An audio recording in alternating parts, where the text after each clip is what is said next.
Le caricaturiste dessine de manière simple, à grands traits, une image qui reprend un fait d'actualité.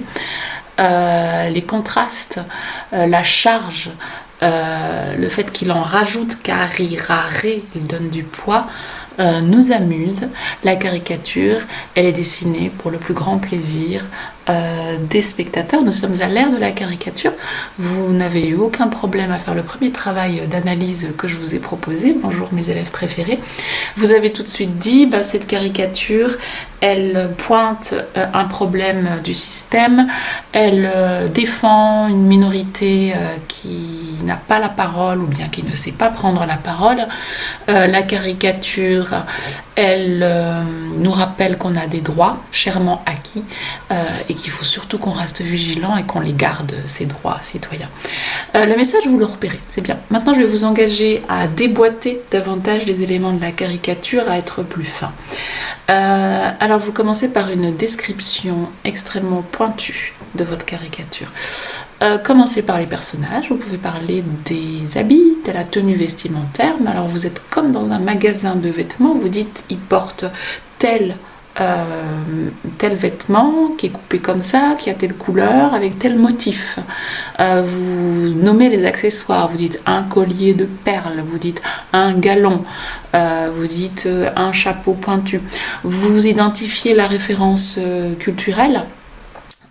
Si c'est un costume qui nous rappelle l'Antiquité, qui nous rappelle la Révolution française, vous essayez de voir quel est le miroir qui est proposé.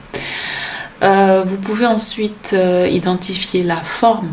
En fait, c'est pas une forme, c'est une déformation. Le caricaturiste, il déforme les corps. Vous avez donc tout ce qui est le moins élégant, tout ce qu'on cache d'habitude.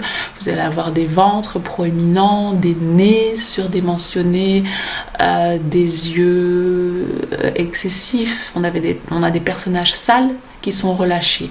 Il faut bien se dire, dites-le s'il vous plaît, que toute cette déshumanisation, tout ce qui nous enlève tout ce qu'on est de mieux, c'est-à-dire on pense, on réfléchit, on est propre, etc. Cette animalisation, ça nous montre que ils sont pas seulement relâchés physiquement, ils sont aussi relâchés dans leur tête. Ils sont pas seulement bestiaux dans leur apparence, ils sont bêtes, affreux, méchants, sales. Pourquoi ? Parce qu'ils pensent mal. On a face à nous des personnages repoussoirs. On ne veut surtout pas leur ressembler. Les formes déformées de nos personnages qui nous montrent nos raccourcis, nos bêtises dans notre tête. Vous êtes la génération émoticône, donc allez-y sur l'expression des yeux et de la bouche. Les yeux, vous décrivez exactement ce que vous voyez, des yeux écarquillés, vous regardez la position des sourcils qui traduisent un sentiment. Mais donnez-nous d'abord les mots qui décrivent ces traits du visage. Et puis quand vous avez fini les yeux, vous faites la bouche, une ligne incurvée vers le bas, un grand sourire avec les dents serrées, ça traduit un sentiment. Donc pour chaque personnage de votre caricature, vous avez 1, 2, 3 sentiments à bien nommer. Ce personnage, il s'inscrit dans un cadre symbolique, un cadre représentatif. Vous aurez un seul objet ou bien un seul bâtiment qui nous permet d'identifier immédiatement le lieu, le milieu, le métier, la fonction. Voilà, ça c'est la description. Vous saisissez véritablement la main de quelqu'un et vous lui faites retracer dans votre tête. Vous décrivez pour quelqu'un qui ne voit rien. D'accord ? Ça c'est une description. Une fois que vous avez fini, vous passez à l'interprétation. Vous voyez, j'espère qu'aucun prof d'histoire ne m'écoute parce que je n'ai pas commencé par dire identifier la source, l'année, le nom du quotidien d'opinion pour comprendre de quel fait d'actualité il s'agit. Moi, je pense que c'est bien aussi de suivre son instinct quand on voit une caricature. Bien sûr que c'est un écho à une information. Attention, la caricature, c'est la réponse. C'est le droit de réponse à une information. C'est pas l'information elle-même. Donc, bien sûr que vous l'identifiez. Mais en même temps, comme une caricature, ça se saisit en une fraction de seconde, restez dans cette spontanéité. Dites-vous j'ai compris le message, mais ensuite vous passez à l'interprétation. Alors, le prof d'histoire, on le contentera même plutôt sur la fin, là, dans notre petit exposé. Vous identifiez, s'il vous plaît, le pouvoir dont il s'agit. Parce que le caricaturiste, c'est un peu le fou du roi, c'est l'homme de carnaval, c'est celui qui se permet de dire au pouvoir ça, tu as oublié, ou bien tu as annoncé les choses comme ça, mais voilà ce que ça sous-entend, ou bien nous ferions bien de ne pas trop te faire confiance, c'est ça que dit le caricaturiste, ou bien très souvent aussi, il positionne le pouvoir comme le coupable et le contre-pouvoir, c'est-à-dire nous, c'est-à-dire lui, comme la victime. On a un raisonnement extrêmement simplifié, on est bien d'accord que pour comprendre le thème dont il s'agit dans la caricature, il faut avoir lu beaucoup d'articles, il faut avoir rencontré des experts, il faut avoir même eu l'expérience de ces faits. Donc la caricature, attention, ce n'est pas l'opinion que vous allez vous forger définitivement, ce n'est qu'un instant de plaisir et de rappel qu'il faut aussi réfléchir un peu plus loin. Donc en fait, la caricature, j'espère qu'elle ouvre votre réflexion plutôt qu'elle ne la clôt. Alors, vous repérez la force dont il est question. Est-ce que c'est une personnalité qui est caricaturée ? Vous regardez comment vous l'avez reconnu. Est-ce que c'est un état ? Est-ce que c'est un milieu social ? Est-ce que c'est une pensée dominante ? Vous repérez la force. Parfois, vous avez également représenté en contrepoint, en contre-pouvoir, la contre-force, c'est-à-dire ceux qui sont peut-être opprimés, ceux qui sont peut-être abusés.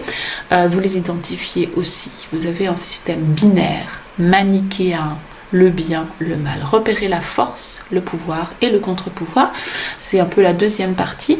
Vous pouvez utiliser des antonymes. Il y a les riches, il y a les pauvres. Et ensuite, eh bien, il y a une revanche. Finalement, la caricature, elle décoche sa flèche, elle rétorque, elle riposte. C'est l'acte de résistance. Et donc, on a un renversement des forces. Le pouvoir qui est ridiculisé. En plus, on va montrer qu'il est bête. On a ce fameux contre-pouvoir qui donne la réplique, qui a trouvé la bonne réponse.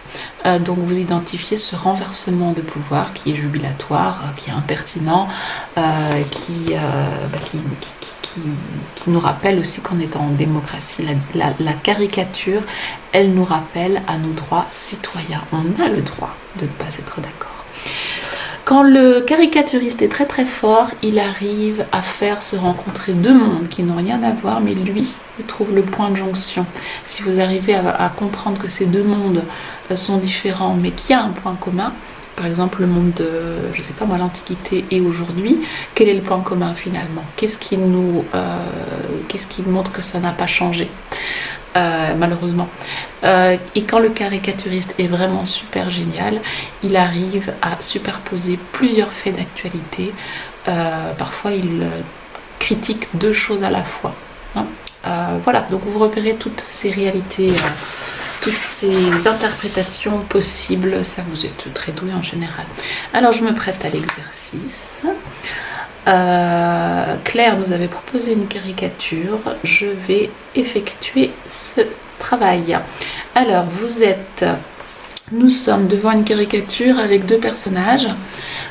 Au premier plan, le premier personnage porte un costume gris foncé, gage de sérieux, impeccablement boutonné, avec une cravate à l'insigne du drapeau américain nouée de près. Son apparence soignée et renforcée par une peau de couleur égale, lisse, il est bien rasé et par une coiffure impeccable.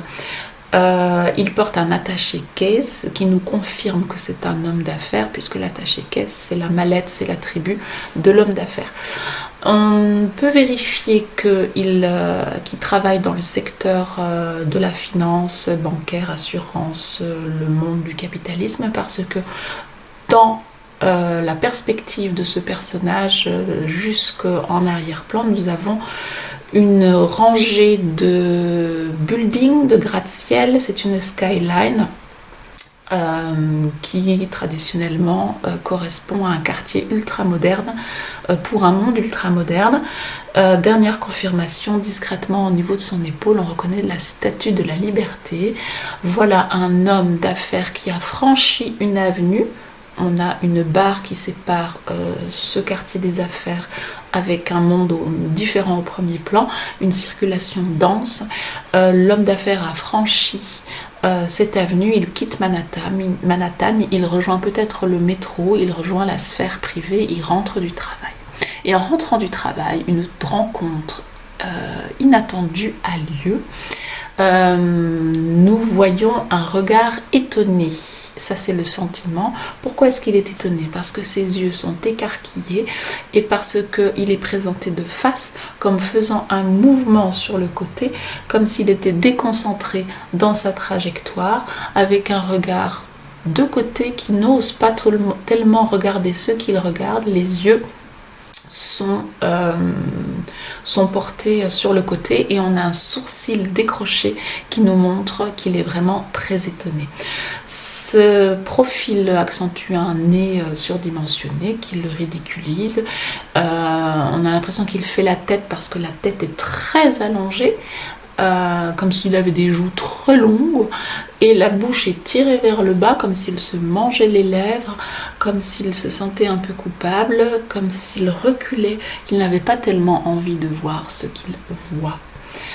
Ce qu'il voit, c'est le deuxième personnage, un personnage qui est assis, adossé à un mur en briques qui est en opposition avec le monde ultramoderne que le banquier quitte. Voici le monde ancien, le monde du matériau brut, le monde d'avant.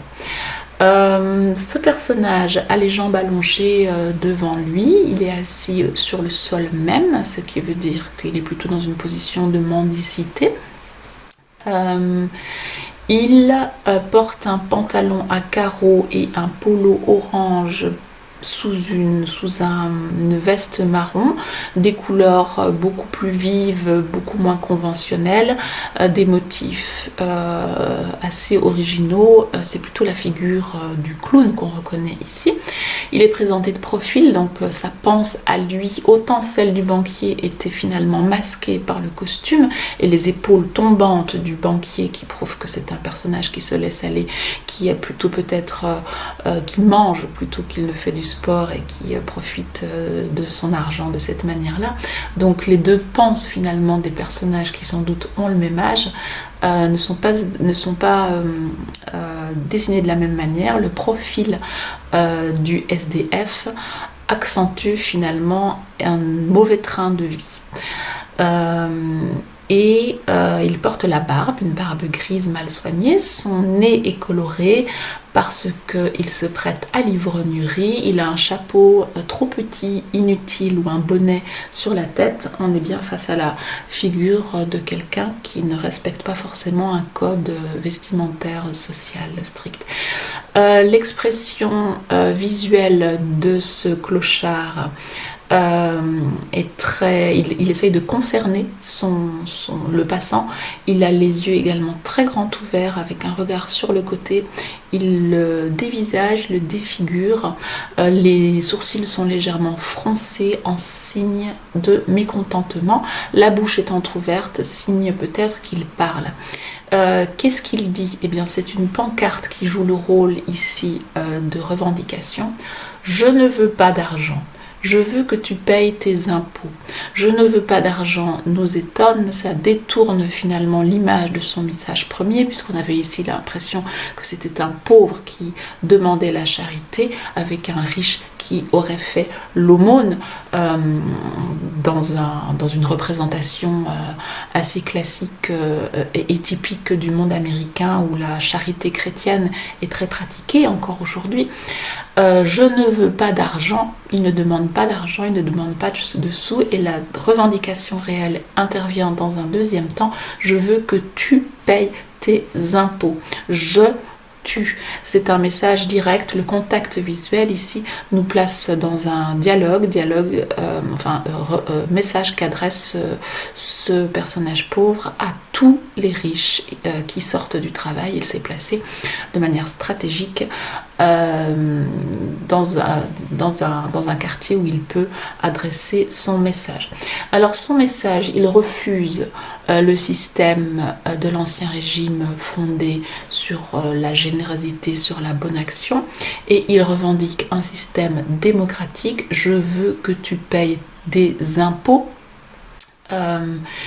Le message économique et politique est très clair. Le clochard demande un système progressif de taxes où les plus riches payent davantage d'impôts sur le revenu et sur les biens immobiliers. Ce débat s'inscrit dans une actualité de 2011 qui est toujours très très vive aujourd'hui.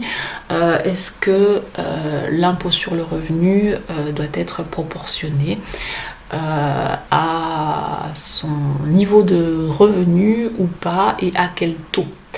Voilà, donc ici, eh bien, on a un renversement des valeurs. C'est les plus démunis qui prennent le pouvoir, qui dérangent les riches dans leur vie quotidienne. C'est finalement une image qui nous montre que celui qui est considéré comme stupide et non instruit, eh bien, il connaît un moyen politique et économique pour se